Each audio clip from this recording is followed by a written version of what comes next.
Allahumma shalli ala sayyidina Muhammad wa asghiri zalimin biwalimin wa akhrijna min bainihim salimin wa ala alihi wa sahbihi ajma'in. Bebas dari penyakit-penyakit dunia karena hatinya sudah di dalam Jannatun Na'im. Hatinya sudah menyurga. Jadi tak ada lagi sifat-sifat fahsya wal mungkar yang ada di dalam hatinya.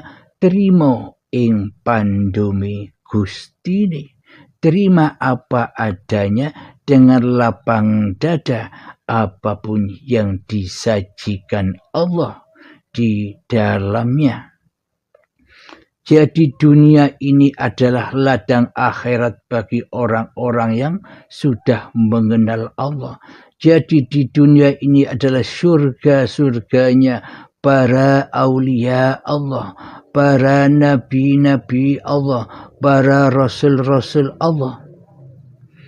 Karena neraka dan surga itu tak akan hancur bila langit dan bumi ini masih ada.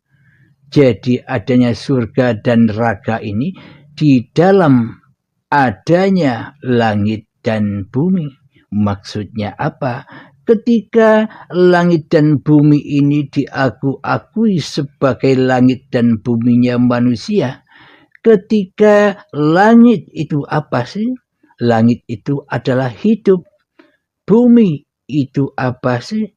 Bumi adalah badan. Jadi ketika badan dan hidup ini, bumi dan langit ini masih diakui di dalam kekuasaan kemanusiaannya, maka siksa, maka kenikmatan ada di dalamnya. Jadi neraka dan surga itu ya di dalam itu ketika manusianya masih hidup, bukan besok. Bila besok yang kita sangka selama ini, karena apa? Karena Tuhannya, karena beragamanya masih angen-angen. Dikira ketemu Allah itu besok, dikira Allah tidak ada sekarang, dikira Allah tidak wujud sekarang, dikira Allah tidak berkuasa sekarang, dikira Allah tidak nyata sekarang, dikira Allah tidak punya kehendak, daya, upaya, dan ikhtiar apapun atas diri kita sekarang ini. Karena itulah agamanya masih di luar dirinya. Bertuhannya masih di luar dirinya. Masih angan-angan. Yang ada di dalam hatinya, hawa nafsunya, baitun nasnya, rumah manusianya yang jadi raja, diraja hatinya selama ini. Hingga ia tidak butuh kepada Allah.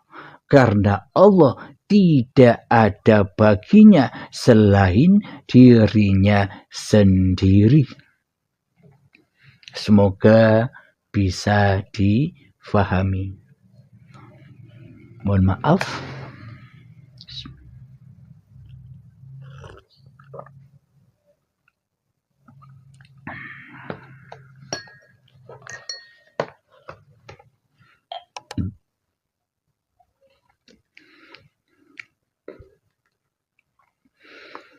Jadi yang dimaksud masjid-masjidnya Allah.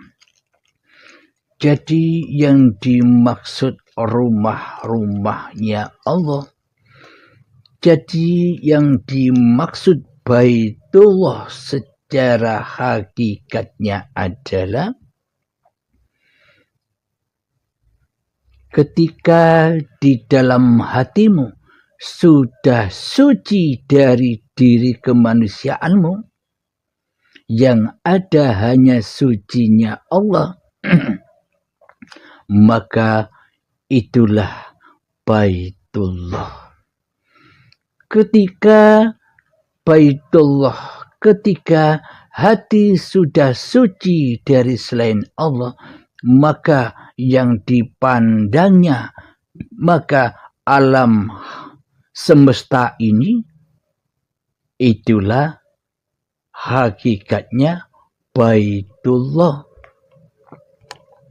Itulah Baitullah yang sejati, ya alam semesta ini dan manusianya dan hayawannya dan tumbuhannya dan seluruh alam semesta ini sudah di dalam Baitullah, sudah di dalam Allah, karena mereka ciptaan-ciptaan Allah.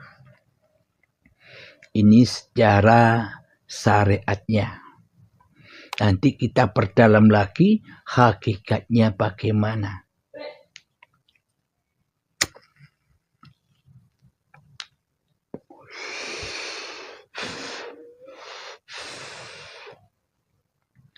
Mari kita lanjutkan kembali membaca ayat-ayatnya Allah, biar sambung hati kita yang syariat, biar sambung menuju hakikatnya. Jadi jangan syariat saja, jadi sempurnakanlah. Ya ayyuhalladzina amanu, wahai orang-orang yang sudah beriman. Jadi bila imannya masih ada di luar dirinya, imannya masih diaku-akuinya manusianya yang bisa beriman, udkhulu fis-silmi kaffah, masuklah ke dalam kepasrahan yang sempurna. Itulah Islam sejatinya di sisi Tuhanmu.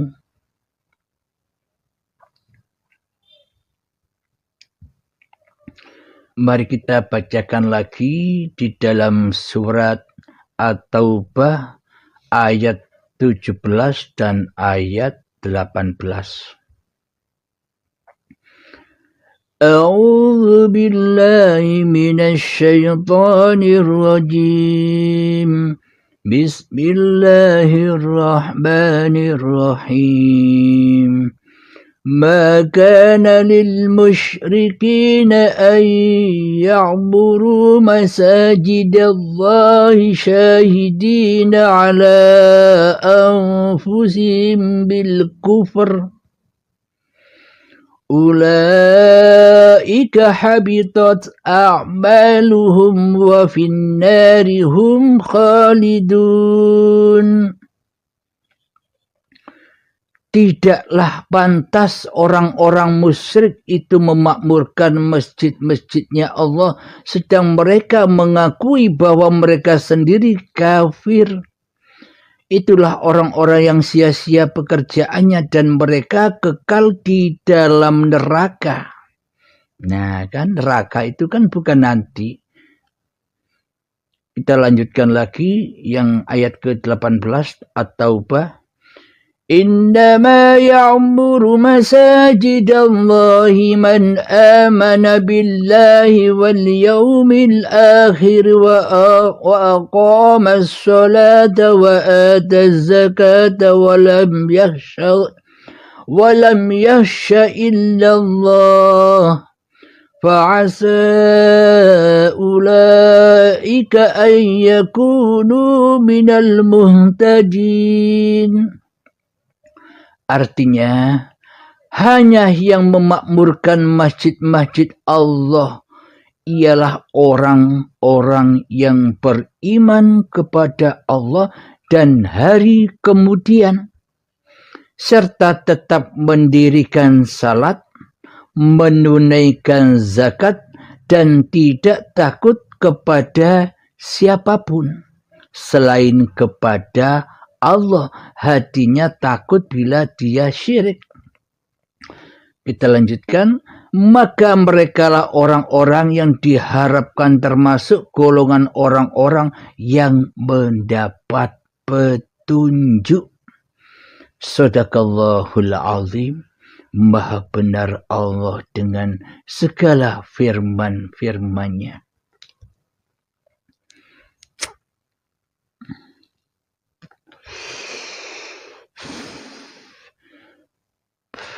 Mari kita jelaskan apa sih masjid-masjid ya Allah itu. Bagaimana sih cara memakmurkan masjid-masjid ya Allah itu? Bila kita tidak mengenal Allah dahulu, apakah mungkin kita bisa memakmurkan masjid-masjid ya Allah? Bila di dalam hati kita yang jadi Allah, bila di dalam hati kita yang jadi Tuhan, bila di dalam hati kita yang jadi penguasa masih hawa nafsu kita sendiri, masih diri kita sendiri yang ngaku-ngaku bahwa hidup dan badan ini, bahwa langit dan bumi ini masih milik manusianya, maka tidak akan pernah bisa memakmurkan masjid-masjid ya Allah secara hakikatnya. Karena di dalam hatinya masih musyrik, masih syirik kepada Allah, masih mensekutukan Allah di dalam hatinya, maka ia takkan pernah bisa memakmurkan hakikat masjid-masjid ya Allah. Maka ayatnya tidak pantas orang-orang musyrik itu memakmurkan masjid-masjid Allah. Sedang mereka mengakui bahwa mereka sendiri kafir. Itulah orang-orang yang sia-sia pekerjaannya dan mereka kekal di dalamnya. At-Taubah ayat 17. Jadi yang tahu diri kita, ya kita sendiri. Contoh, yang tahu di dalam hati kita ini siapa yang jadi rajanya, siapa yang jadi penguasanya, siapa yang jadi Tuhannya, kan diri kita sendiri. Orang lain tak perlu tahu. Jadi yang dinamakan kaji diri itu ya masuk ke dalam diri. Sebab yang tahu diri kita itu ya diri kita sendiri. Kita tak usah bingung-bingung mengkaji orang lain. Kita tidak usah capek-capek mengkaji orang lain. Kajilah dirimu sendiri. Karena yang pulang kepada Allah itu nafsi-nafsi. Diri masing-masing manusianya sendiri. Meskipun kita dianggap belum faham oleh manusia lain, ya biarkan saja. Yang terpenting kita tidak mengkaji orang lain. Yang terpenting yang kita kaji masuk ke dalam diri kita sendiri. Memang sulit. Butuh puluhan tahun untuk melatih ini. Puluhan tahun terkadang belum paham-paham. Kecuali orang-orang yang dikehendaki oleh Allah. Dan di sini ada cara yang memudahkan bisa masuk ke dalamnya. Dengan cara berbaiat. Insya Allah bagi orang-orang yang dikehendaki Allah sajalah yang bisa berbaiat. Jadi berbaiat itu ada dua, tinggal pilih. mati sekarang atau besok dengan siksa dan azab yang pedih di saat sakaratul maut. Husnul khotimah sekarang atau besok yang tak tahu bagaimana husnul khotimah. Sekarang saja tidak husnul khotimah, apalagi nanti, maka akan tersesat jalannya. Man kana fi hadhihi a'ma wal akhiratu a'ma wa fil akhiratu a'ma wa adallu sabila. Man kana fi hadhil a'ma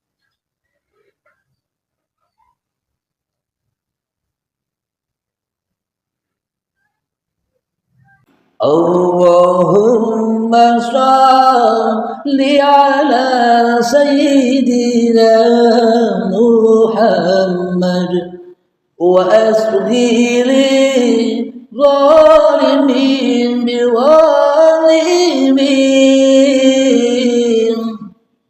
wa akhrijna min bainihim salimin